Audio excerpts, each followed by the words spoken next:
buenas tardes, maestros y maestras. Como cada martes, con Grupo Loga les damos la más cordial bienvenida. Ya saben que en este espacio, por cada mes, vamos implementando, vamos profundizando sobre un tema. Y este inicio de 2026, que ya se nos va el primer mes, hemos decidido abordar el tema de sustentabilidad y ya advertíamos que muchos de los objetivos de desarrollo sostenible dedican su mirada a temas de sustentabilidad, ya sea del clima, ya sea del agua, ya sea de la alimentación, ya sea del ambiente, ya sea de los océanos. Es un tema que debe de preocupar por la condición en la que vemos el deterioro del planeta, el deterioro de nuestros recursos naturales. Y es una labor de los seres humanos que verdaderamente nos hagamos responsables de los efectos que le hemos causado a nuestro planeta. Y hemos advertido, hemos visto, hemos revisado el tema del reciclado, especialmente de la ropa. Hemos trabajado el tema del cuidado del aire, el cuidado del agua. Y hoy vamos a abordar con un especialista un tema muy importante, que es esa marca, ese sello, esa huella de carbono que dejamos al medio ambiente. Vamos a ver qué es eso, de qué se trata, por qué en la literatura, en las conferencias ya empezamos a escuchar cada vez más este concepto. Y las maestras, los maestros, los directores, los supervisores, todos los actores de la escuela tenemos un papel muy importante para ir formándonos nosotros primero, a nuestras familias, pero sobre todo a los muchachos, a las muchachas, a los niños y a las niñas que tenemos en responsabilidad. Sabemos que las generaciones más jóvenes son mucho más susceptibles, son mucho más sensibles a estos temas y son grandes modeladores, grandes mediadores de lo que sucede en su casa. Entonces, cuando ellos se convencen por la intervención de sus maestras y sus maestros del reciclado, del cuidado del agua, del aprovechamiento correcto de los recursos naturales, ellos le ayudan a sus papás a que reciclen, a que cambiemos los hábitos los adultos. Así es que la escuela se vuelve un gran espacio para los temas de sustentabilidad. Y hoy tenemos al doctor Rafael Tonatiuh Ramírez Beltrán. Realmente estamos muy contentos de tenerlo aquí con nosotros, porque además él es especialista que durante mucho tiempo ha venido de manera anticipada estudiando estos temas. Déjenme decirles que el doctor es su especialidad en administración pública por la Universidad Anáhuac, maestro en ciencias ambientales por el Instituto Politécnico Nacional y licenciado en sociología por la Universidad Autónoma Metropolitana. Ese es su trayecto formativo. Actualmente se desempeña como coordinador de la maestría en educación ambiental y profesor investigador, con líneas de investigación centradas en comunicación ambiental, cine y sustentabilidad y formación ambiental. Qué gusto, doctor, que estén implementando a través del cine, que es un gran recurso de penetración en la población, este tipo de temas. Es investigador nacional nivel 1 por el CONACYT, como ahora ya se le conoce, y ha recibido, entre muchas otras distinciones, la medalla Miguel Huerta Maldonado Colegiado de la Sociedad Mexicana de Geografía y Estadística. Ha participado activamente en redes académicas nacionales e internacionales de educación ambiental y ha sido ponente en congresos y seminarios en México, América Latina, Canadá y Europa. Y es fundador y colaborador de los Coloquios Nacionales de Educación Ambiental y autor de una amplia obra académica y ensayística sobre educación ambiental, cine, ética, sustentabilidad y tecnología, con publicaciones que iniciaron en 1997 y hasta la fecha tiene una intensa actividad también de publicación. Doctor, de veras queremos agradecer enormemente a nombre de nuestras escuelas, nuestros maestros, nuestras maestras, nuestros directores, supervisores y público que en general va interesándose en estos temas, que hoy nos acompañe para cerrar con broche de oro el mes de enero, en el mes de la sustentabilidad, con el tema de la huella de carbono. Doctor, yo lo dejo en el uso de la voz y muchísimas gracias. Doctora Ganem, pues es realmente para mí el orgullo estar aquí con ustedes, porque conozco también de su trayectoria y qué bueno que este grupo esté trabajando con maestros. Yo digo que lo más importante, voy a apagar el video porque si no falla un poco la señal, pero les decía yo que creo que en la formación de los docentes, en la capacitación docente, en la preparación, digamos, ahí está mucho del gran cambio que puede ocurrir en nuestro país. Y lo digo en serio, nosotros nos hemos ya dedicado un ratito a eso, pero, y qué bueno coincidir con ustedes. Yo no tengo telarañas en la cabeza, yo creo que hay muchos grupos trabajando y mientras más seamos mejor, y creo que mientras más podamos generar alianzas y sinergias, es positivo para el magisterio, es positivo, insisto, para nuestro país. Entonces yo creo que este tipo de invitaciones, yo así como dice el Vasco de la selección, yo nunca digo que no a nada de educación ambiental, nunca. Entonces, si me invitan, voy y me parece importante este esfuerzo y además que dediquen el tema a la sustentabilidad. Eso sí me pareció un poco raro, a pesar de que la nueva escuela mexicana tiene esta vertiente y a pesar de que la nueva escuela mexicana habla de diálogo de saberes, habla de interdisciplinariedad, cosas que nosotros los ambientalistas, los educadores ambientales, hemos practicado ya hace algún tiempo y nos costó mucho trabajo, pero ahora veo cómo se debaten los maestros en generando proyectos de aula, proyectos de escuela, proyectos de comunidad, y eso tiene que ver mucho con lo que hacemos nosotros. Entonces, eso me parece muy importante, y entonces avanzar en la línea de la sustentabilidad por todos lados, eso es importante. Tengo que decir que sí me dedico, es una de mis líneas la sustentabilidad, y otra es la educación y la comunicación ambiental. Y esto que decía ya la doctora Patti, el asunto del cine, y lo hemos ido ampliando al arte. Es decir, en principio era una especie como de inquietud, porque un medio de comunicación nos invitó, Green TV, nos invitó a hablar de una película a la semana ambiental, y entonces ahí nos fuimos metiendo, pero fue en la década pasada y pasó algo muy bonito. El cine se volvió ambiental, o sea, no nosotros que empezamos a buscar, digamos, esta arista, sino que empezaron a aparecer películas de todo el planeta que tenían desde Wall-E hasta cuestiones brasileiras y que tocaban el tema ambiental para niños y que trataban de explicar el mundo desde esa óptica y para esa óptica. Entonces, me pareció que eso fue muy importante y fue un gran motivador. Después ya picados hablamos de documentales y hablamos de otros temas y dividimos 6 categorías y fuimos metiendo ahí películas. Uno es la naturaleza, otra es el ser humano con la naturaleza, otro es la sociedad y la naturaleza, otra es, digamos, la crisis civilizatoria, y otra es el apocalipsis, porque también, si yo les digo alguna película de Tomasito Cruz, de Tom Cruise, pues casi todas son apocalípticas, ¿no?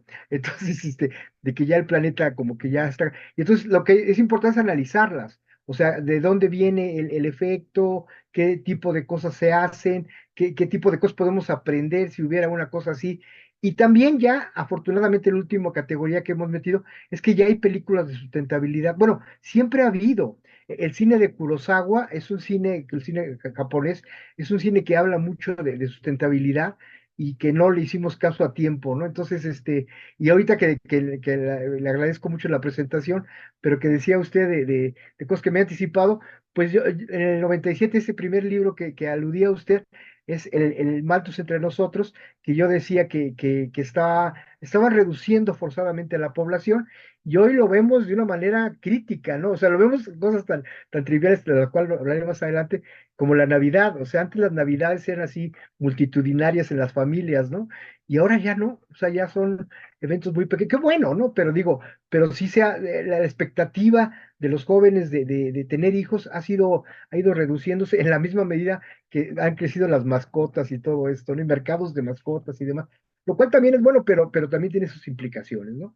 Entonces, pues en ese libro nosotros decíamos que sí, que lo que habían hecho los europeos en más o menos 200 años, en una transición demográfica, nosotros lo estábamos haciendo en menos de 30, ¿no? A partir de las políticas de CONAPO, de la familia pequeña vive mejor y pocos hijos para darles mucho, etcétera.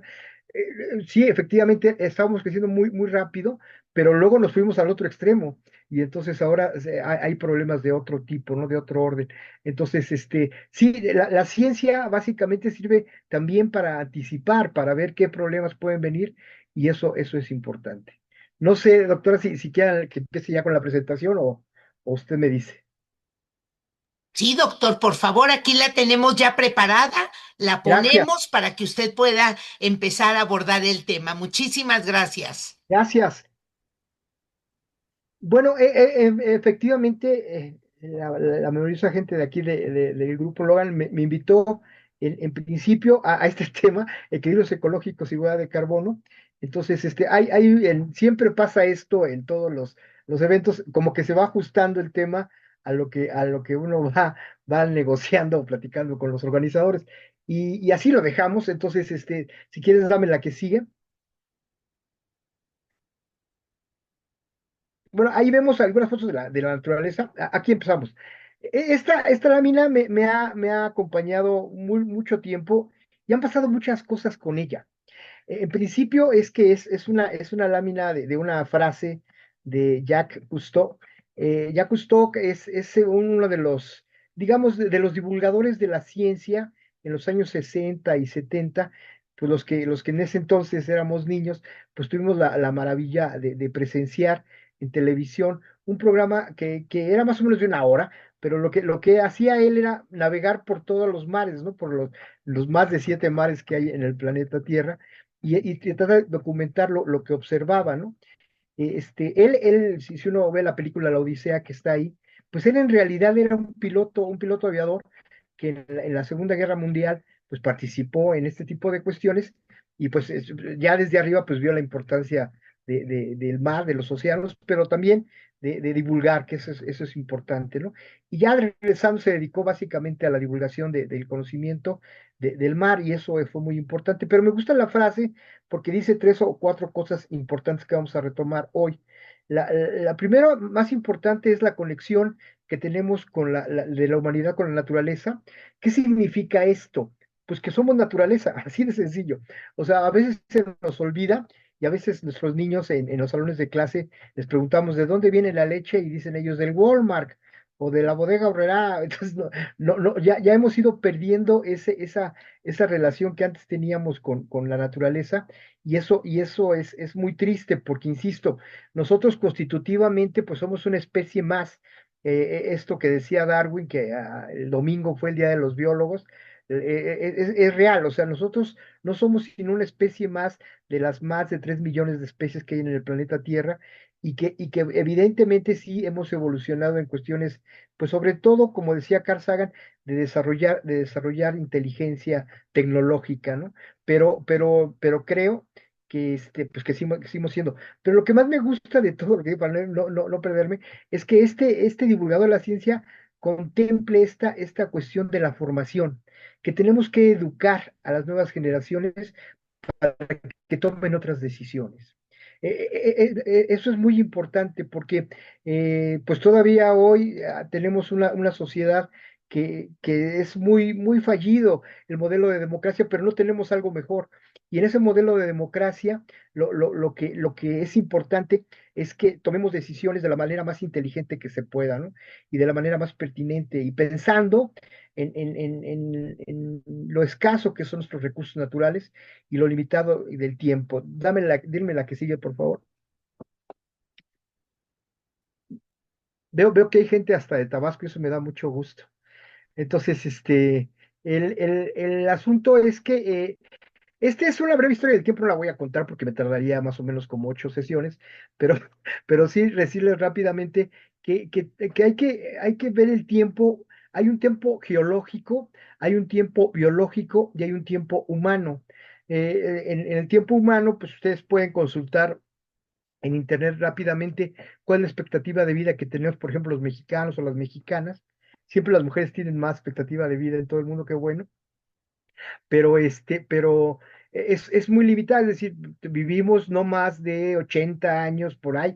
Hay gente que ya está viviendo 90, qué bueno, pero en promedio, ese es el asunto, ¿no?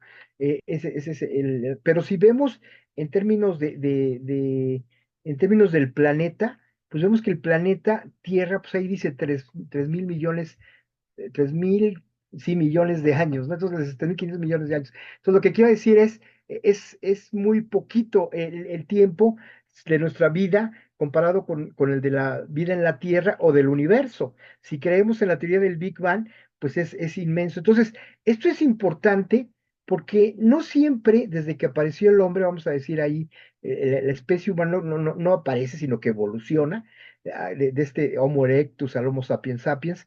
Esta lenta evolución de 200.000 años, pues da otro ser humano totalmente distinto. ¿Qué ha pasado en estos 200.000 años para empezar a entrar en el tema? Siempre el ser humano ha gastado la misma cantidad de planeta en todos, bienvenidos también los de Querétaro. Y la verdad es que no. O sea, la especie humana no ha gastado la misma cantidad de planeta en diferentes partes de la historia. Es decir, si nos pensamos en el mundo prehistórico, que es un mundo a mí que me fascina, porque ahí están muchas de la infancia de la especie humana están ahí, en las cosas que surgieron cuando nos fuimos poniendo erectos y con manos y con un pulgar afinado y con una mente que fue evolucionando, etcétera. En ese proceso larguísimo es cuando esta especie empieza a desarrollar posibilidades de Puebla también, posibilidades de todo tipo, ¿no?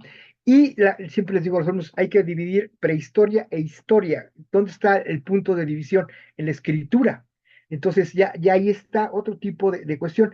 Pero nuestra civilización, la civilización tal y como la conocemos en Querétaro, Puebla, Tabasco, en la Ciudad de México, tal y como los vemos todos los días, que hay autos, que hay casas, que hay cuestiones electrónicas, que hay refrigeradores, etcétera, esa no tiene más de 200 años. O sea, nada. Ahí digo yo que la preocupación ambiental, en realidad tiene un poquito más. Ayer conmemoramos el Día de la Educación Ambiental, que toma en cuenta dos referentes, que es Estocolmo, la reunión de Estocolmo del medio ambiente, donde por primera vez los gobiernos se sentaron a poner de acuerdo sobre qué hacían con el medio ambiente, y una mucho más importante que fue la reunión de Belgrado, donde surge ya el tema de la educación ambiental 3 años después. Entonces, desde ahí, ya, digamos, en este ponerse de acuerdo de la especie humana, todavía pensábamos como especie, y eso es muy importante. Es decir, si uno ve algún documental sobre el Apolo 11, se va a dar uno cuenta de que cuando dice la frase famosa del gran paso de la humanidad, el pequeño paso del ser humano, pero el gran paso de la humanidad, estábamos todavía pensando como especie. Eso es muy importante, que volvamos a tomar ese sentido de pensar como una especie viva en este planeta maravilloso que tiene tanto tiempo, ¿no? Dame la que sigue, por favor. Entonces, si yo busco rápidamente qué es equilibrio ecológico, me encuentro algo como esto, ¿no? Que es más o menos interesante en términos de esta armonía, de esta estabilidad, de este equilibrio, de esta homeostasis entre todo lo que tiene que ver con los seres vivos, flora, fauna, microorganismos, etcétera, y el medio ambiente, los elementos se compensan mutuamente. Esto nosotros los maestros de primaria lo explicamos más o menos rápidamente como con una red trófica, ¿no? Y en esa red vemos que hay diferentes, cada uno juega un papel importante dentro de esa red y se va alimentando. Y es gráficamente es muy importante, ¿no? Pero cuando ponemos ahí la actividad humana, cuando ponemos ahí lo que hace la especie, esta especie, particularmente en este estilo de desarrollo que tiene 220 años, desde la Revolución Francesa, pues vamos a ver que las cosas cambian dramáticamente. Es decir, ya este esquema que nos sirve muy bien de los nutrientes, de los flujos, de la cuestión de cómo se alimentan unos de otros, etcétera, cuando metemos al ser humano, como que se rompe ese equilibrio. Y ahora, no siempre el investigador mexicano destacadísimo que era Gómez Pompa decía, no siempre la especie humana toca un ecosistema para afectarlo, pero habitualmente sí, como que no hay un límite. Y ese límite, y al no conocer ese límite, pues nos ponemos en un estado de resiliencia a los ecosistemas, ¿no? Y esto es digamos, la buena noticia de esto es que la naturaleza siempre gana. La naturaleza, a pesar de cuestiones que le hemos impuesto, como este uso excesivo de la energía fósil, por ejemplo, desde la extracción de la energía fósil, pienso yo en todos estos yacimientos de petróleo y cómo se han utilizado, aprovechado, y todo lo que han generado de contaminantes, pues a pesar de eso, un ecosistema se puede, digamos, rehabilitar, se puede recuperar en forma natural o en forma incluso intervenida, eso es importante, ¿no? Entonces, pero es el imponderable, la cosa más importante que no podemos olvidar nunca es que hay una gran biodiversidad y hay recursos naturales en todos los ecosistemas y eso es un factor importante para lograr o para mantener este equilibrio ecológico. Dame la que sigue, por favor. Entonces, entonces, tengo que decir aquí algo un poco contradictorio, porque a veces cuesta trabajo. Nosotros los profesores, por cuestiones didácticas, explicamos a veces cosas como muy como dadas. Entonces decimos, el H2O es el agua, y etcétera. Y explicamos, H qué es O, qué etcétera, ¿no? Entonces, pero también tenemos que aprender a tratar de explicar a nuestros alumnos que la ciencia se mueve todos los días. No solo la ciencia, sino que la naturaleza y la sociedad se mueve todos los días. No hay día que no se mueva. Entonces, lo que hace la ciencia es una persecución permanente de la realidad para documentarla y sistematizarla. Eso es lo que hacemos, digamos, los que nos dedicamos a la ciencia permanentemente y estamos documentando vía artículo científico, vía capítulos de libro, vía libros documentando este avance que nunca se para. No se para ni la ciencia ni se para la naturaleza. Pero, digamos, en términos muy generales, la naturaleza tiende a generar, digamos, estabilidad. Esta estabilidad, esta homeostasis que tienen los ecosistemas es como una especie de equilibrio catastrófico. Es decir, siempre están en un equilibrio. Pienso yo en un ejemplo para que, si quieren, nos metemos más adelante en lo que empezó a pasar, creo que fue septiembre del año pasado, cuando empieza a llover sobre Puebla, sobre Veracruz, sobre una parte de San Luis Potosí, etcétera, y permanentemente, entonces está el ecosistema, pero el ecosistema empieza a estar alterado por una lluvia permanente, permanente, permanente, y entonces nosotros que nos pusimos a construir fraccionamientos al lado de ríos, pues empiezan a crecer esos cuerpos de agua y esos cuerpos de agua terminan pero ¿cuál es lo que realmente está pasando? Lo que está pasando es que con esto que te voy a hablar y es un tema central dentro de la plática de hoy, el cambio climático. ¿Qué significa este cambio climático? El cambio climático no es otra cosa que el aumento de gases de efecto invernadero en la atmósfera. Entonces, esos gases de efecto invernadero provocan esta lluvia que les estoy platicando, que empieza a ser anormal, se empieza a salir de borda y empieza a desbordar los ecosistemas que tienen cierta estabilidad. Entonces, algunas cosas de estas no son muy difíciles de prevenir, eso es cierto, pero otras no. Otras, una cosa importante ya en la discusión mundial que hay sobre el cambio climático es la mitigación y la adaptación. Entonces, estas dos palabras son muy importantes porque ya tendríamos que practicarlas mucho más, por lo menos nosotros los profesores en el salón de clase. Es decir, el salón de clase, hablar de por qué es necesario hablar de la mitigación, de la adaptación y de la transformación, del entendimiento de lo que es ahora los ecosistemas. Es decir, como decía antes, didácticamente nos funciona muy bien el esquemita donde está el cazador, el depredado, etcétera. Pero ya en la realidad de todos los días, que ahora nos han dicho que también la nueva escuela mexicana, hablemos de una educación situada. ¿Qué significa situada? En sitio, es decir, cuál es el ecosistema que está aquí en Puebla? En esta parte de Puebla donde yo estoy dando clase, o de Tabasco, o de Querétaro, si es la Sierra Gorda, o si es la capital de Querétaro, o si me explico, o sea, lo que quiero decir es buscar hablar de realidades, y esas realidades tienen un ecosistema de base que es innegable, y ese hasta cierto punto está en un equilibrio, insisto, un equilibrio catastrófico, pero está en equilibrio. Y lo que tenemos que mantener ese equilibrio porque las perturbaciones naturales y sociales son permanentes a esto. No sé, si quieren, aquí ustedes me preguntan y ahí vamos, ¿no? Entonces, pero si no, le seguimos. Dame la que sigue, por favor. Entonces, ahora, a pesar de todo este desarrollo social y este desarrollo industrial y este desarrollo de estilo de desarrollo de consumo, etcétera, etcétera, cuando uno ve estos datos, nos damos cuenta todavía de que este país es de una riqueza maravillosa y tendríamos que tener una conciencia. Nos han invitado mucho a todas las partes, bueno, por lo menos a las 5 ciudades más importantes de Colombia, a Cartagena, a Cali, a Bogotá, etcétera, y ellos tienen todos, de veras se los digo, yo hasta siento un poco de tristeza. Todos, yo les pregunto, ¿y por qué me nos invitan? Dice, porque queremos saber de cine ambiental. ¿Y por qué quieren saber de cine ambiental? Pues porque el 50% de nuestro territorio es selva y es bosque.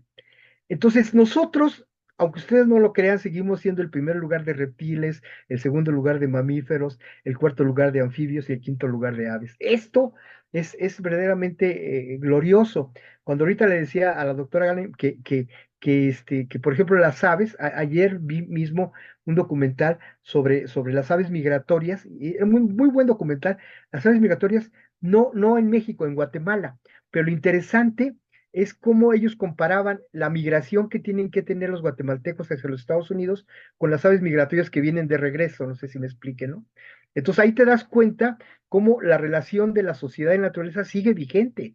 O sea, los dos son dos especies migrantes, una que migra ahorita en época de muy frío en Canadá y en los Estados Unidos, pues hubo una helada el pasado domingo, a zonas mucho más tropicales y de mejor y calurosas, ¿no?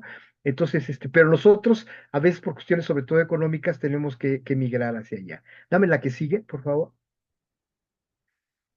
Entonces, estas son las muy rápidas que voy a decir, que son zonas muy afectadas ambientalmente. Si le damos esta y la que sigue, por favor, nos vamos a dar cuenta de cómo, digamos, estas zonas, con el asunto del cambio climático, pues todavía pues, van a ser mayormente afectadas. Por ejemplo, podríamos hablar de cualquier caso de África que ya ven ustedes. ¿Qué pasó en África, en toda esa zona norte de África? Pues sobre todo procesos de deforestación y cambio de uso de suelo. Es decir, en esa parte, pues lo que pasa entonces es que ante eso, pues sí es muy difícil, pues no, que las temperaturas sean mucho más altas y que la contención de lo que puede provocar el cambio climático, pues es muchísimo mayor. México no canta mal a las rancheras, como ven, y hay zonas muy deforestadas en esto, digamos, en este corredor que empezaba en los Tuxtlas allá en Veracruz y en los Chimalapas en Oaxaca, y que corre por toda esta selva, a la Candona, y que bajaba hasta el Amazonia. La estoy hablando de la zona de México y de América, de Sudamérica, que ustedes pueden observar ahí, y cómo esa, que era toda una zona boscosa y selvática, pues fue cambiando también, la fueron deforestando, y entonces pues hoy también tiene estos efectos importantes, ¿no? Entonces, lo que quiero decirles es que sí, sí es verdaderamente grave. Solo nada más para ironizar un poco, dame la anterior para que vean por qué alguien está diciendo, no, la anterior, vean la Groenlandia, ¿por qué se vuelve tan apetitosa Groenlandia? Entonces, bueno, ya mejor si ya le seguimos para adelante. Y la que sigue, sí. Esta a mí me gusta mucho, Aquí empieza el mar, porque nos pone a pensar, o sea, si le ponemos a un niño del sexto año, ¿por qué aquí empieza el mar? Se va a quedar pensando, no, pues es una alcantarilla, eso, aquí no empieza el mar, ¿no? Pues entonces, ¿hasta dónde va a dar esta agüita? Entonces, y explicarles el camino digamos, el tránsito que tiene esta agua que ya usamos y que no, nada más aprovechamos una vez, que podríamos haber aprovechado de otras maneras, pues va a dar inevitablemente hasta nuestros océanos, ¿no? Dame la que sigue, por favor. Entonces, hoy se habla, hay investigadores muy importantes en el mundo que hablan de, por ejemplo, Arturo Escobar, también de Colombia, habla de un concepto que se llama relacionalidad. ¿Qué es la relacionalidad? Bueno, pues sucede, bueno, también gente como Maturana habló de conceptos semejantes a este que voy a tratar de explicar. Lo que pasa es que en el mundo todo está vinculado. Primero voy a hablar de nuestro cuerpo humano. Nuestro cuerpo humano puede comer determinado tipo de productos y esos productos no pasa nada por lo que comemos al principio, pero si vamos insistiendo en una dieta desbalanceada, etcétera, lo que va a hacer es que todo se va a empezar a vincular dentro de nuestro cuerpo y nos va a hacer saber qué es lo que nos puede afectar. Entonces, lo que quiero decir es, en el cuerpo humano todo está relacionado, todo está articulado, todo tiene que ver con todo. Bueno, pues en el planeta Tierra también. Es decir, en el planeta Tierra también hay, digamos, efectos ambientales primarios, efectos ambientales secundarios, y estos efectos se van relacionando en una red inmensa. Esta metáfora que se ha usado tanto del vuelo de la mariposa, que si uno, el aleteo de una mariposa puede provocar una tormenta en la Amazonia, esto es para todo. Es decir, esto puede provocar, lo que vayamos haciendo sí, queda constancia de que eso está. En los casos que yo trabajo, uno que me gusta mucho es este efecto de esta alga que fue ocurriendo en el Caribe mexicano y en todo el Caribe, en esta zona esplendorosa que es el Caribe, que se fue desarrollando justo por la deforestación de la Amazonia y que invade los 500 kilómetros que tiene la maravillosa Ribera Maya, nos invade permanentemente, ¿no? Entonces, ahora lo que se hace con esa alga es aprovecharla, ¿no? El sargazo es aprovecharla para, por ejemplo, para construcción se comprime y se vuelve como una especie, se puede hacer hasta tabiques y cosas de tipo, ¿no? Entonces, se reaprovecha. Pero lo que quiero decir es que, lo que quiero nada más ponerles como antecedentes, cómo estamos total y absolutamente conectados. No hay cosa que no tenga que ver en la naturaleza y en la sociedad que tenga sus repercusiones de otro tipo. Es decir, antes bastaba pues tirar la basura en su lugar o bastaba, ¿qué les digo? Pues uno se bañaba o uno lavaba los trastes y hasta ahí, pues no había ninguna especie de culpa. Pero el asunto es que sí, todo lo que hacemos es grave. Y a lo mejor no es tan grave si lo vemos en términos individuales, pero si lo vemos en términos de 9.000 millones de habitantes del planeta Tierra, pues ya la cosa empieza a cambiar de una manera importante. Bueno, dame la que sigue, por favor.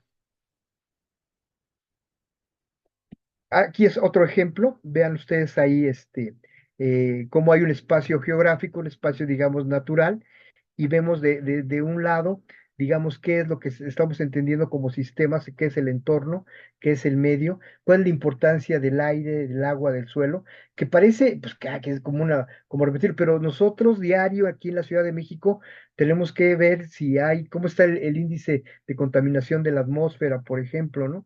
O sabemos, hemos ido aprendiendo de calidades de agua, ¿no? Entonces, y que también que hay costos en esa calidad del agua. Y también sabemos de la erosión y sabemos, hemos ido aprendiendo muchísimas cosas, porque a veces a mí me preguntan y dicen, no, pues ya los educadores ambientales ya no sirven de nada, etcétera. Y le digo, pues te equivocas, porque en realidad sí hemos ido avanzando en términos sociales de conocimiento y cada vez de una manera mucho más importante, ¿no? Entonces, y ahí otra vez vemos la separación entre lo que es el paisaje y cómo el ser humano, pues, ya lo toca y empieza a haber un proceso importante de desarrollo. Durante mucho tiempo, ahora que este evento organizado por el grupo habla de la sustentabilidad, bueno, la sustentabilidad es un estilo de desarrollo. Es un estilo de desarrollo que además es fascinante porque lo estamos construyendo entre todos. No tiene como eran otros ideas como el socialismo o como el capitalismo, no tiene un punto de llegada. Nació efectivamente con la idea de desarrollo sustentable, y te voy a hablar un poco de eso, pero en realidad es otro estilo de desarrollo que busca mucho más sistemáticamente tener un impacto que no tenga un impacto grave sobre el medio ambiente y se puede. O sea, lo que han aprendido los empresarios, por ejemplo, de este país, es que a veces les conviene a ellos más, ¿qué les digo? Por ejemplo, apostar a una industria limpia por muchas razones, incluso de reputación corporativa. Es decir, la reputación corporativa de Bimbo, por ejemplo, pues incluye este tipo de elementos y ahora ya empresas como BMW o como si ustedes se suben a un carro muy moderno, se van a dar cuenta cómo el ahorro de energía es de verdad, en las subidas, en las bajadas, etcétera. Y entonces, la sustentabilidad estamos construyendo nosotros. Yo a veces les digo, esto es un poco ingrato, si quieren no se los digan a sus alumnos, pero no vamos a ver la sustentabilidad acabada. Lo que vamos a ver es la construcción de un andamio. O sea, nosotros como sociedad lo que tenemos que apostar es a la sustentabilidad construyendo como que un pisito para que los niños, como ahorita decía la doctora Patti, para que los niños, ellos que a veces están más despiertos que los adultos, ellos a veces nos dicen, no tires ese papel, no cierre el agua, ¿por qué dejaste tal cosa abierta? O sea, entonces ellos que vayan tomando esta estafeta, pero no para el futuro, para ya empezar a hablar. Incluso el asunto del impacto ambiental que tanto se discutió, perdón, en el asunto del Tren Maya, por ejemplo, ¿no? O de las refinerías, etcétera, está en la Ley General del Equilibrio Ecológico desde hace muchísimo tiempo y es, digámoslo así, es un instrumento de política ambiental y eso nos puede ayudar a medir la alteración o la degradación que vamos a tener, la transformación y a minorarla. Entonces, se hace un mapota ahí gigantesco, una matriz gigantesca para ver cómo se está dañando el ambiente y cómo se puede disminuir, ¿no? Dame la que sigue, por favor. Ahora, ya llegando a lo que me invitaron. Entonces, dónde está la huella de carbono y por qué es importante? Ahí lo que dice es que es como una ecuación. No se asusten ahorita con la palabra ecuación, porque es una ecuación que nos ayuda a medir cuánto de gases de efecto invernadero estamos gastando diario nosotros. Eso que parece una poca cosa no lo es, porque acabo de decir que el cambio climático es planetario y el cambio climático está afectando hasta quien menos la debe. No sé si me explico. O sea, alguien que no tenía vela en el entierro, pero que le está afectando. Entonces, lo que tenemos que tener como tarea todos nosotros es la disminución de esos gases de efecto invernadero. Ahorita les voy a explicar cómo se hace más o menos la fórmula, pero lo que se trata es que todos en nuestro diario acontecer, en lo que hacemos todos los días, desde que nos levantamos o incluso antes de levantarnos, estamos haciendo uso del planeta. Y ese uso del planeta no siempre es de la mejor manera. Por ejemplo, aquí a veces en la Ciudad de México hay muchísimo tráfico porque usamos el carro para ir por refrescos o por ir por peor galletas o lo que sea. Todo lo que quiero decir es, pues no, nos damos cuenta cuando lo hacemos a pie que hasta nos hace bien, hasta que ya llegamos incluso a la tienda y dicen, no, pues como galletas, voy a comprar mejor una manzana o algo. Lo que quiero decir es que este gasto que tenemos planetario se puede efectivamente disminuir. Y ese gasto está en la parte de la izquierda, en todas estas cosas, en electricidad, es decir, ¿cuántas veces no dejamos las luces prendidas? Era una cosa que pasaba mucho cuando el cambio de horario, se acordarán ustedes, porque salíamos con la noche todavía de nuestras casas, pero dejábamos las luces prendidas, entonces esto se puede evitar, claro que se puede evitar. Esto del transporte, miren, ahí hay una larguísima discusión que lamentablemente doy habitualmente de política pública, pero no la voy a dar aquí con ustedes. Pero empiezo diciendo que había unos locos allá por la década de los 90 que decían, vamos a convertir la Ciudad de México en la ciudad bicicletera. Y pues los ambientalistas como yo entonces nos burlábamos, decíamos, están y la verdad es que se ha ganado mucho, pero también se ha perdido mucho. Es decir, tendríamos que, sobre todo ahora los motociclistas, darles unas buenas clases porque como que parece que el mundo era, ellos lo inventaron, ¿no? Y las carreteras y nosotros les tenemos que ceder el paso. Y creo que no, o sea, creo que tenemos que ser mucho más armoniosos, bicicletas. Yo el otro día le preguntaba a un trailero, le preguntaba, ¿tú ves a las bicicletas? Y dice, ¿cómo crees? Y a veces no veo a los coches. Entonces, es duro, es grave lo que quiero decir, pero pues es tratar de buscar la conciencia. Ver qué tiramos, una tarea que tenemos que hacer. A nosotros nos dejaban esas tareas cuando estudiaba yo sociología, y a mí me daba un poco de asco, ¿no? Un poco de asco, pero no, aprendí mucho. ¿Qué tira la gente? ¿Por qué tiramos lo que tiramos? Y a veces tiramos las cosas por moda, y a veces tiramos las cosas porque no las usamos nunca, y a veces no sé si entonces esto yo creo que sí podríamos tener otro uso. De las tres R's, es lo que, digamos, reusar es lo que menos se hace y yo creo que podríamos hacerlo de una manera mucho más importante, ¿no? Ver esto que también es el reciclado, ¿no? Ahora, fíjese, siempre somos país de extremos. Ahorita decía, decíamos que la disminución de uso de plástico, la disminución de uso de papel, pero tampoco llegar al extremo de no usarlo, ¿no? Es decir, ahora qué bueno que ya no se imprimen tantas cosas, etcétera, pero cuando nos piden un documento, pues sí lo tenemos que llevar impreso y ya andamos en una papelería buscando. Entonces, hay que ir mediando y hay que ir viendo en este ciclo de las políticas públicas qué ya es necesario evaluar y qué ya es necesario reconsiderar y participar en las políticas públicas todos. Es decir, cada vez somos un país más informado y esa información se tiene que traducir inevitablemente en cuestiones de participación. Ver qué tipo de consumo de energía tenemos en gasolina, por ejemplo, ¿no? Y creo que también en eso se puede disminuir. Le decía yo que los autos modernos tienen esos efectos, pero por ejemplo, me decía alguien que compró un híbrido, ya le pongo la mitad de la gasolina a la que lo ponía, pero ¿el cuánto salió el carro? Entonces, hay que ir mediando y buscando un equilibrio en toda esta lógica que parece que no es fácil, pero lo tenemos que ir logrando, ¿no? Dame la que sigue, por favor. Aquí si ustedes ponen huella de carbono, aplicación, a mí me salieron 6. Ahí están, ahí están. Ya tienen aquí en el grupo esta presentación. Si ahí le pican, me les van a salir 6 aplicaciones diferentes de lo que es para medir cuánto gastamos, cuánto gasta Delia, cuánto gasta Patty, cuánto gasta María del planeta todos los días. Y entonces son aplicaciones. Dame la que sigue. Yo me metí a la de Greenpeace. Te hace 7 preguntas que son muy fáciles, ¿eh? Entonces lo puedes poner ahí incluso para que él facilite todavía más. Greenpeace, aplicación, ¿cómo se llama? Huella de carbono. Y entonces te van a hacer 6 preguntas y ellos te van a hacer la chamba que uno debería de hacer porque de acuerdo a lo que tú tienes en esto, si tienes refrigerador, por lo de microondas, si lo usas, cuánto lo usas, etcétera, y televisión, cuántas horas al día pasas en la televisión, etcétera. Y luego así preguntas mucho más obvias como si usas gas natural o gas LP, etcétera. Y así se va. Son 6 o 7 preguntas nada más.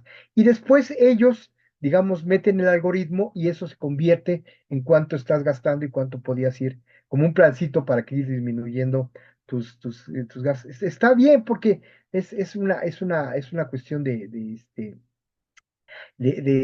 facilitarte todos. El problema es que, híjole, pues no todos, ya hay un 60, 70, 80% de gente de mexicanos que tiene celular y que puede tener acceso a aplicaciones, etcétera.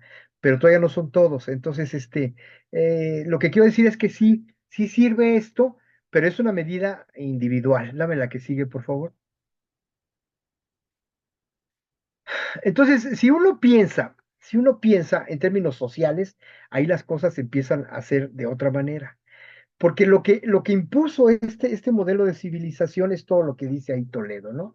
Una civilización industrial, tecnocrática, materialista, capitalista, eurogénica, individualista, relativista, hedonista, consumista, todo eso. Y todo eso lo que ha generado no es una crisis solamente ambiental, ha generado una crisis social, una crisis económica, una crisis educativa y una crisis científica. Eso es muy triste, pero lo que quiero decirles es que si nosotros tenemos que, como les dije antes, abonar a la construcción de una sociedad sustentable, tenemos que pasar inevitablemente por ir como aminorando, es decir, a cada una de las cosas, vuelvo con la escuela mexicana, la nueva escuela mexicana, si nosotros teníamos una cultura individualista, hoy se habla en la nueva escuela mexicana de una cultura comunitaria. Entonces, eso cambia las cosas. Si antes era una visión, digamos, relativista o pragmática de la educación, hoy tenemos que tener una educación mucho más solidaria, por ejemplo, ¿no? Entonces, lo que quiero decir es, a cada una de estas cuestiones se le puede ir, digamos, si no contrarrestando, sí aminorando ¿qué tan consumistas somos? O sea, ya pasó diciembre, pero en lo cotidiano. Cada cuánto vamos a un centro comercial y cómo salimos del centro comercial. O cada cuánto compramos tenis o pantalones o camisas o cada cuánto. Y realmente lo necesitamos o no lo necesitamos, etcétera. Entonces, hacer ese tipo de ejercicios con los niños es muy rico, porque sí tenemos una especie de bombardeo permanente de los medios de comunicación hacia ellos, pero no tenemos con qué los contrarrestamos. Y una forma de contrarrestar es que nosotros lo hagamos evidente en los salones de clase. Es decir, que les preguntemos sobre nuestros tipos. Antes de preguntarnos sobre la basura, preguntarnos sobre nuestros tipos de consumo. O sea, qué tipo de consumo hacemos cotidianamente de todo. Y cuánto desperdiciamos. Fíjense, hace no mucho leía yo un artículo de Isabel Coixet, es una cineasta española, y ella dice que ya en Francia ya es como casi obligatorio que tú te lleves lo que dejas en tu plato. Aquí ya ven que le decimos, no, déjeme llevarme tantito de esto para llevar, etcétera. No, allá es casi obligatorio, incluso que lleves tu traste, tu top, pero como lo que sea, porque eso se desperdicia miserablemente. Entonces, lo que ya es, incluso esa cultura se está generalizando en Europa. Ahorita voy a hablar de Europa más adelantito. Dame la que sigue porque si no me voy a perder acá. Entonces, si nosotros vemos que no es entonces solamente, pero también lo es, un asunto ni de empresas, ni de individuos, ni de Estado, es de todos. O sea, el asunto de construir una sustentabilidad pasa por las empresas y pasa por el consumo y por temas como el trabajo o el marketing, qué tipo de marketing se está haciendo. Piensen ustedes nada más que casi todo lo que se cosecha de aguacate en México se gasta en la segunda semana de febrero, un día en los Estados Unidos, ¿no? Entonces eso es marketing, o sea, los han obligado a comer guacamole, entonces, con totopos en el supertazón. Entonces, lo que quiere decir es, ese es un asunto que también tendríamos que considerar, ¿no? Y el otro es la cuestión de Estado. Estado somos todos. Estado no es gobierno. Estado es toda la sociedad civil y todo el gobierno. Y entonces, cómo esto se conecta con los individuos y cómo se conectan con las empresas y cómo pueden llegar a hacer gobernanza de estos tres elementos, disminuyendo muchísimas cosas o generando políticas públicas de otro tipo. Dame la que sigue, por favor. A propósito de las políticas públicas, es muy rápido el circulito de la política pública. Piensen en el problema que ustedes quieren. Si pensamos en residuos sólidos, si pensamos en contaminación de ríos o de mantos, de cuerpos de agua, etcétera, ese sería un problema. Y luego, ¿qué hacemos para establecer una agenda para resolverlo, ¿no? Y cómo a partir de eso, como sociedad, formulamos políticas públicas. Yo creo que a veces había una ruptura muy grande entre la parte política y la parte social de México, pero hoy, por fortuna, creo que podemos hacerle llegar a un diputado alguna iniciativa que pueda ayudar a esto, ¿no? Incluso educativa, incluso ambiental o incluso social, ¿no? Y luego viene esta implementación de las políticas y luego ya viene la evaluación de las políticas, ¿no? Esto que a veces es lo que menos se trabaja, es muy importante que se haga la evaluación de una política pública para ver qué tanto se ha resuelto de la implementación a la evaluación de la política pública, ¿no? Dame la que sigue, por favor. Esto es muy largo, no lo voy a explicar, pero me gusta mucho es de cómo crecieron las economías del mundo. Se llama la trompa del elefante. Las economías del planeta crecieron todas en los años 50, 60, 70. Fue cuando nuestro papá o nuestro abuelo compró casa, compró terreno, etcétera, y nos metieron a estudiar a todos y todos crecimos. Pero después, ¿qué pasó en los 70s, 80s? ¿Cómo se fue cayendo eso?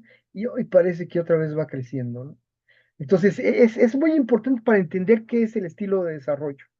O sea, por qué el estilo de desarrollo generó una sociedad distinta a la que vivimos? Porque ya fueron casi 3 décadas perdidas en el caso de América Latina, de una economía, pues, y ahora parece que va subiendo, pero no tenemos que cometer los mismos errores. Es decir, aquí donde estoy en este momento era una zona industrial, es Vallejo. Entonces, la zona industrial, pues, y había una zona en Naucalpan, ya no lo son.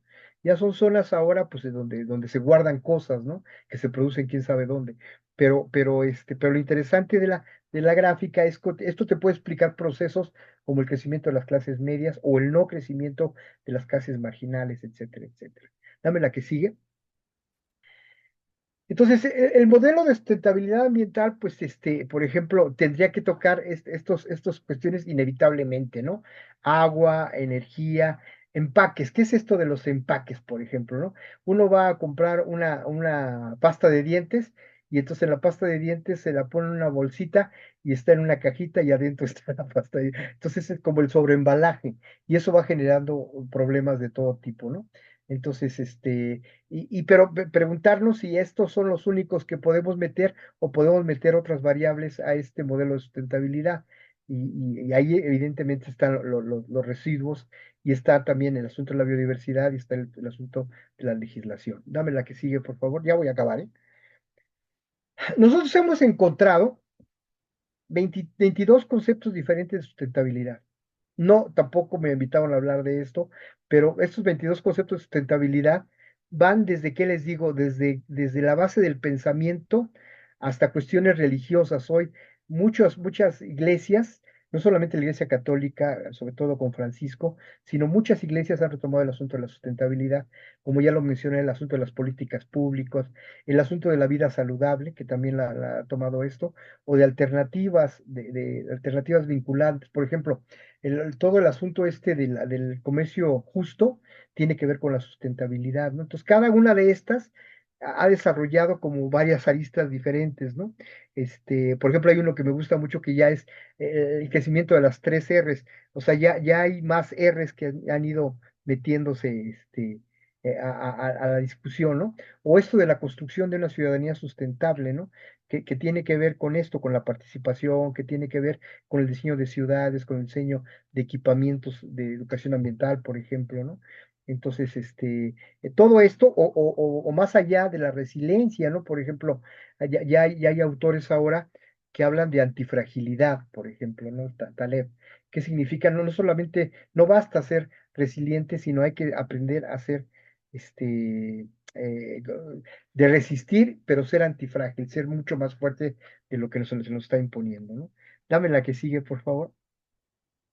O tan solo, es una autora canadiense que se llama, tampoco lo voy a desarrollar, que se llama Lucy Sabe y habla de 4 modelos de entender la sustentabilidad.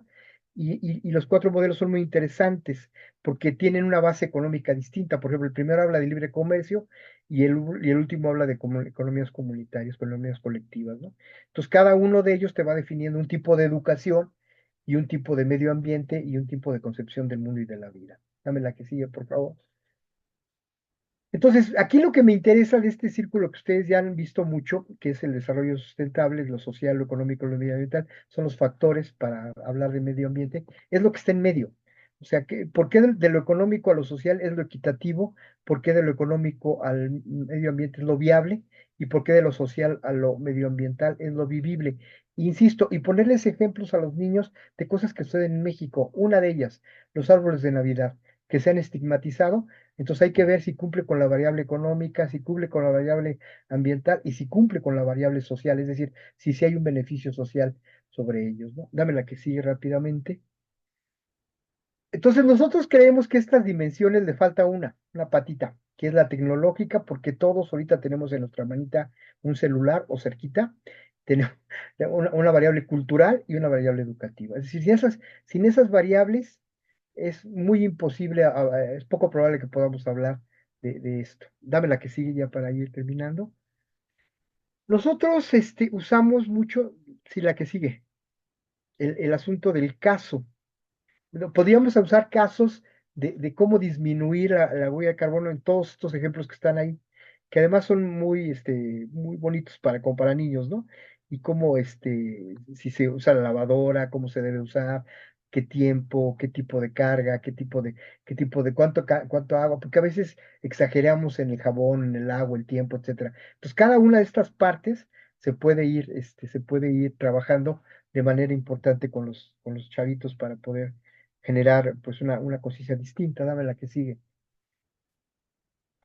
O un debate mucho más amplio, ¿no? A ver quién daña, ¿por qué una bicicleta se puede encontrar contra McDonald's, ¿no? ¿Y qué es lo que genera la comida rápida? O sea, y qué tipo de repercusiones tiene y qué tipo de repercusiones tiene ser ciclista, ¿no? Entonces, si vamos manejando esta relacionalidad que les decía, pues se van a encontrar muchísimas cosas interesantes, ¿no? De buscar el contraste. Dame la que sigue ya para la última, yo creo. O las casas, o sea, a ver, en mi casa yo qué puedo hacer. Bueno, estas casas porque están seguramente en el campo, ¿no? Entonces tienen ahí hasta la producción de miel, etcétera, etcétera, ¿no? Pero en mi casa yo qué podría hacer. ¿Qué es lo que se está usando más ahora? Los huertos urbanos. Los huertos urbanos es la recuperación de un espacio público y que a la larga, ahorita todavía no, por fortuna, pero a la larga van a ser los productores de alimentos. Es decir, producir nuestro propio alimento va a ser una de las prioridades importantes como civilización, como de los retos que tenemos como civilización. Entonces, este es una especie como de regreso, ¿se dan cuenta? A volvernos otra vez a pensar en gallinitas, a pensar en cabritas, a pensar en miel, en cultivos, en colectores, en invernaderos. Pero va a ser absolutamente necesario, ¿no? Esto que todavía discute la Comisión Federal de Electricidad, no, los paneles solares ya deberían estar establecidos ya, es decir, y ya tendríamos que tener una cultura al respecto, ¿no? Dame la que sigue, por favor. Y bueno, y esto, ¿qué comemos? Yo siempre hago dos preguntas importantes en el asunto de la educación. ¿Qué comemos y con qué nos curamos? Empecemos con esto, ¿qué comemos? ¿Qué comemos de la naturaleza, pero realmente naturaleza, y qué comemos de comida sobreindustrializada? ¿Y por qué es diferente? ¿Y por qué sí tenemos que apostar a una comida muchísimo más natural, muchísimo más sana que a lo otro? O la misma cultura de lo que implica una comida. Sé, yo lo padezco todos los días. Sé lo que implica la comida rápida y demás, porque tenemos que salir rápido del trabajo y lo que sea, pero no tenemos que abusar de eso porque sí hay repercusiones importantes. Dame la que sigue. O esto, ¿no? Que es, ¿con qué nos curamos? Y con lo que nos curamos no siempre es lo mejor, porque eso también nos lo han impuesto. O sea, nos han impuesto una manera de medicina, una manera de salud que no siempre es benéfica. Yo aquí la dejo, Pati, y mejor espero preguntas de lo que ustedes me quieran hacer. Gracias. Al contrario, doctor, muchísimas gracias a usted por esta charla que nos hace entrar en muchísima reflexión. Fíjese, doctor, que nos acompañan maestros de Puebla, de Tabasco, de Chiapas, de Tlaxcala, de Querétaro, que es una de las grandes ventajas que tenemos ahora con estas tecnologías. Y justo por eso hemos podido contar con muchos especialistas como usted que nos acompañan, que nos dan elementos para enriquecer nuestras aulas, nuestro trabajo como docentes. Yo quisiera nada más terminar señalando una idea que ha sido constante en todos estos martes con Grupo Loga. Somos un elemento de la sociedad, de la naturaleza, del planeta. No somos claro, ni mayor no, ni menor que esos 3 millones de seres vivos que exacto, habitan este planeta. sí, Lo que tenemos son algunas ventajas y creo que como tal tenemos más responsabilidad de hacernos cargo de este planeta y ayudar. También nos decía usted, doctor, algo muy importante, que es este tema de los ejemplos. Cuando usted citaba el tema de la alcantarilla, yo recordé mucho esto que la gente dice, sobre todo en ciudades muy contaminadas como la Ciudad de México. Cuando se contamina mucho y luego viene el aire y se lleva la contaminación, en general decimos, ay, qué bueno, ya se fue. Sí, a algún lado. O sea, exacto, no es que se destruya, claro, sino que esta perforación que estamos teniendo en las capas que cubren, que nos protegen, pues son producto a veces de toda esa contaminación que se va acumulando, que va erosionando también las capas. Entonces, tenemos que ser conscientes que un papelito tirado en la calle, que un alimento que no hemos aprovechado y entra en estado de putrefacción va a contaminar una enorme cantidad de redes, de cadenas que implica sí, ese amanecer y ese levantarnos todos los días. Yo hice el ejercicio en Greenpeace mientras usted nos compartía, verdaderamente da muy buena información. claro, Así qué es que bueno, nos ha invitado a buscar huella de carbono, aplicaciones. Métanse, enséñenle a sus alumnos a utilizarlas y creo que esto nos va dejando gran aprendizaje. Doctor, pues nos invita a usted a dejar una huella verde, que claro, cada paso, cada acción que hagamos haga mejor este planeta. Maestros y maestras, muchísimas gracias. Qué gusto que nos acompañen hoy aquí. Y bueno, pues les invito a seguir los martes con Grupo Loga y agradecerle muchísimo, doctor, que nos acompañe hoy aquí. Maestros y maestras, nos despedimos y gracias, seguimos en contacto. Un abrazo gracias, fuerte. Hasta la igualmente, próxima. igualmente, doctor. Muchísimas gracias. Hasta luego. Gracias.